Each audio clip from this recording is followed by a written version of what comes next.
कर्म का बंधन अवश्य निर्मित होता है, किंतु कार्य का बंधन निर्मित नहीं होता पार्थ। तुम्हें कर्म और कार्य के बीच क्या भेद है, ये जानना आवश्यक है। सभी कर्म कार्य, किंतु सभी कार्य कर्म नहीं। कर्म उस कार्य को कहते हैं जिसके साथ फल की आशा जुड़ी। मनुष्य जब भी सुख की, संपत्ति, प्रशंसा की आशा रखकर कोई कार्य करता है तो वो उस कार्य के फल से बंध जाता है। जब किसी कर्म को फल की आशा से किया जाए तो उसे सकाम कर्म योग कहते हैं, और जब किसी कर्म को बिना किसी फल की आशा से किया जाए तो उसे निष्काम कर्म योग कहते हैं। इसी कारण से उसे बार बार जन्म लेना पड़ता है। वास्तव में मनुष्य को कोई कर्म नहीं बांधता, कर्म से जुड़ी आशाएं उसे बांधती।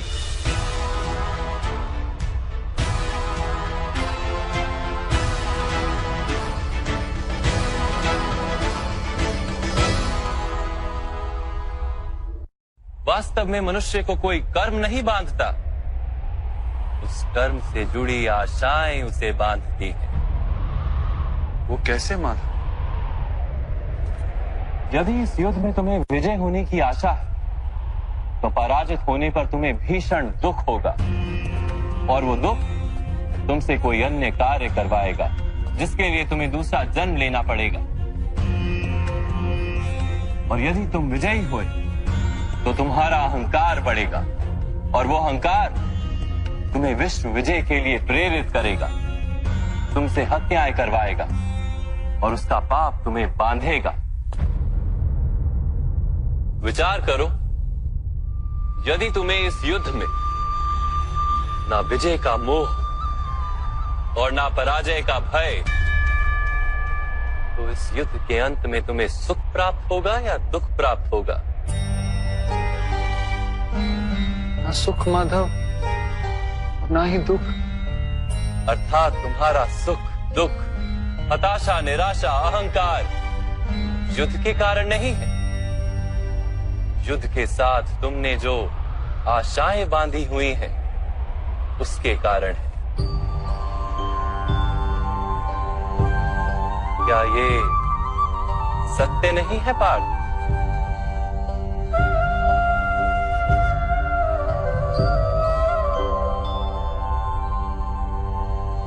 सुख दुखे समे कृत्वा लाभा लाभो जया जयो ततो युद्धाय युज्यस्व नैवं पाप मवाप्स्यसि। अर्थात सुख दुख को समान मानकर लाभ हानि जय पराजय का विचार किए बिना यदि तुम युद्ध करोगे कौन्तेय, तो तुम पाप के भागी नहीं बनोगे। इसी को कर्म योग कहते हैं। जो सांख्य का ज्ञान प्राप्त कर लेता है वो ये जान लेता है कि वो शरीर नहीं, केवल एक आत्मा है। शरीर के भोग और अनुभव तो केवल मृत्यु तक है, अर्थात वास्तविक नहीं, केवल माया है। उसके लिए कर्मयोगी बनना सरल हो जाता है। परंतु माधव, यदि कार्य से बंधन निश्चित है तो क्या संसार का त्याग करके संन्यास लेना उचित नहीं? इसी विचार का परिणाम है कि आज ये युद्ध हो रहा है पार्थ।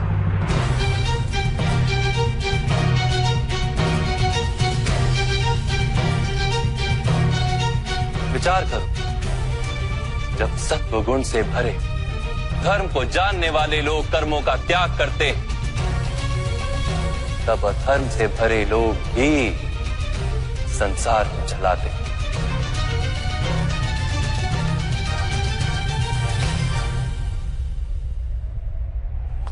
यदि महामहिम ने संसार का त्याग ना किया होता तो आज अधर्म इतना बढ़ता ही नहीं।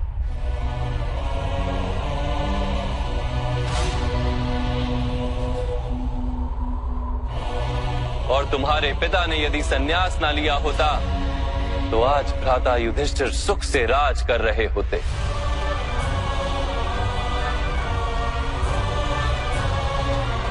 और अपनी प्रजा को न्याय और धर्म का ज्ञान दे रहे होते। किंतु दुखदायक बात तो यह है पार्थ कि सत्व गुण से भरे मनुष्य ही संसार को लाभ दे सकते हैं, किंतु वो ही संन्यास का विचार करते हैं। जैसे जल तो भाप बनकर उड़ जाता है और कीचड़ वहीं पड़ा रहता है, वैसे सत्वगुणी सज्जन लोग तो संसार का त्याग कर देते और तमस से भरे अधर्मी लोग संसार में कार्य करते हैं।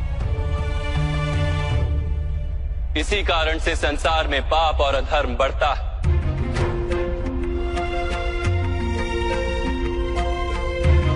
किंतु कर्मयोग इस विचित्र स्थिति से सारे संसार का रक्षण करता है।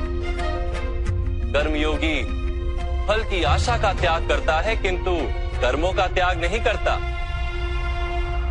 वो इसी संसार में रहता है, सन्यासी की भांति सारे कार्य करता है, किंतु उनमें लिप्त नहीं होता। कर्मयोगी अपनी संतानों से, स्वजनों से, अपनी प्रजा से कोई अपेक्षा या आशा नहीं रखता। स्वयं उसे संन्यास का लाभ होता है, किंतु समाज को संसारी की भांति लाभ देता। मनुष्य अपनी संतानों के सुख के लिए श्रम करता है माधव। अपनी संतान से सुख की अपेक्षा कैसे न रखे? मनुष्य अपनी संतानों के लिए जो भी करता है वो व्यापार है या प्रेम पार्थ? प्रेम माधव। तो फिर अपने कार्यों के प्रति फल की इच्छा क्यों पार्थ? भविष्य का लाभ तो व्यापार में देखा जाता है, प्रेम में नहीं। जो मनुष्य अपनी संतानों का चरित्र निर्माण उचित रूप से करता है, संतानों को प्रेम और धर्म के संस्कार देता है, उसकी संतानें भी मनुष्य को प्रेम और सुरक्षा अवश्य देती। संतानों के कर्म, स्वजनों के व्यवहार उनके कर्म है पार्थ। और जब उनके कर्मों पर हमारा कोई अधिकार नहीं होता तो उनसे आशाएं और अपेक्षाएं रखने का क्या प्रयोजन? यदि गहन विचार करोगे पार्थ तो शीघ्र ही ये जान लोगे कि जीवन में ऐसा कोई कार्य नहीं है जिसके साथ आशाएं और अपेक्षाएं जोड़ना अनिवार्य हो। जब सृष्टि ही परमात्मा है और मनुष्य स्वयं परमात्मा का अंश है तो सारे कार्य परमात्मा ही करते हैं, मनुष्य स्वयं कुछ नहीं करता। यही कर्मयोग का मूल सिद्धांत है पार्थ।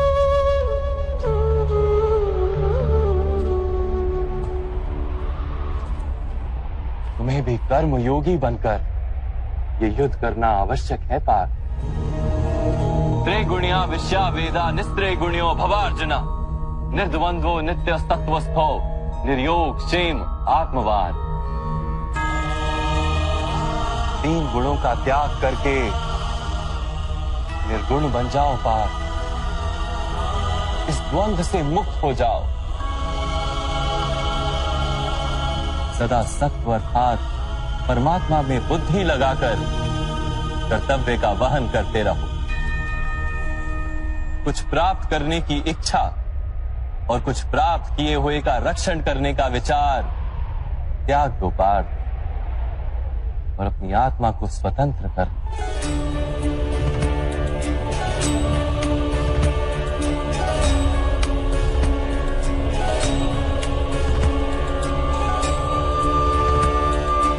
स्मरण रहे पार्थ, कर्मण्यवाधिकारस्ते मा फलेषु कदाचन मा कर्म फल हेतुर्भू मा ते संगोस्त्व कर्मणि। तुम्हारा अधिकार तो केवल कर्म करने का है, फल तो ईश्वर के हाथ में। इसलिए ना कर्म से भागना उचित है और ना ही कर्म के फल की आशा रखना उचित है।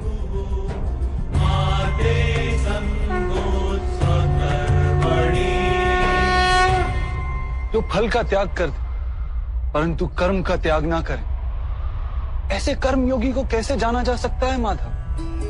विश्या विनिवर्तन्ते निरहारस्य देहिनः रसवर्जम रसोप्यस्य परम दृष्ट्वा निवर्तते। सुनो पार्थ, जो स्वाद से छूटने के लिए भोजन का ही त्याग कर देता है, वास्तव में उसके मन से स्वाद की लालसा कभी जाती ही नहीं। उसे दोहरी हानि होती है।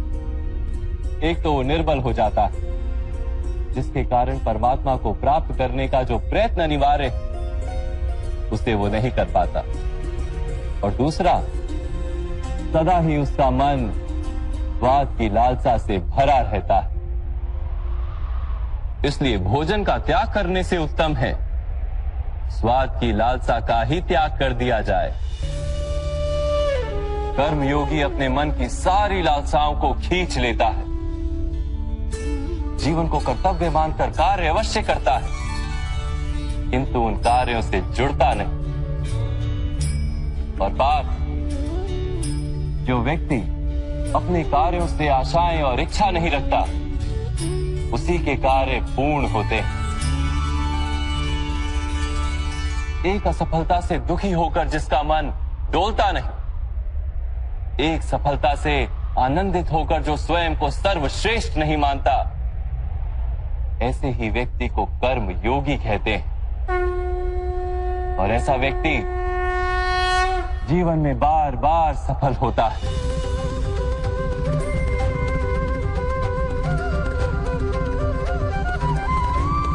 ध्यायतो विषयान पुंसः संगस्तेषु पजायते संगात संजायते कामा कामात् क्रोधोऽभिजायते क्रोधात् भवति सम्मोहः सम्मोहात् स्मृति विभ्रमः स्मृति भ्रंशात् बुद्धिनाशो बुद्धिनाशात् प्रणश्यति।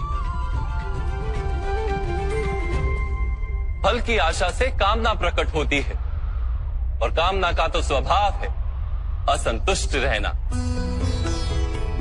असंतोष से क्रोध उत्पन्न होता है, और क्रोध से मोह जन्मता है। मोह के कारण व्यक्ति आचार और व्यवहार का ज्ञान ही भूल जाता है। ज्ञान के जाने से बुद्धि चली जाती है, अनुचित प्रकार के कार्य होने लगते हैं, और समाज ऐसे व्यक्ति का शत्रु बन जाता है। और अंत में ऐसे मनुष्य पूर्णतः पतन हो जाता है।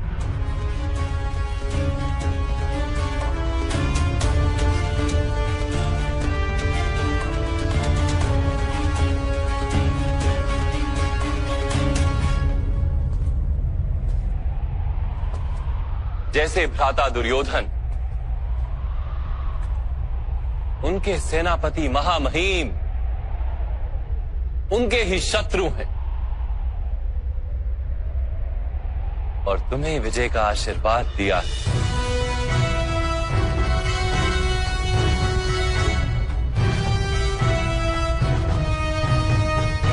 पार्थ, कर्मयोग ब्रह्म विद्या का दूसरा चरण है।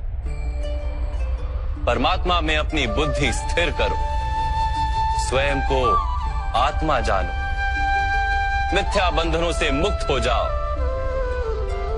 और फल की आशा का त्याग करके केवल कर्म करते रहो।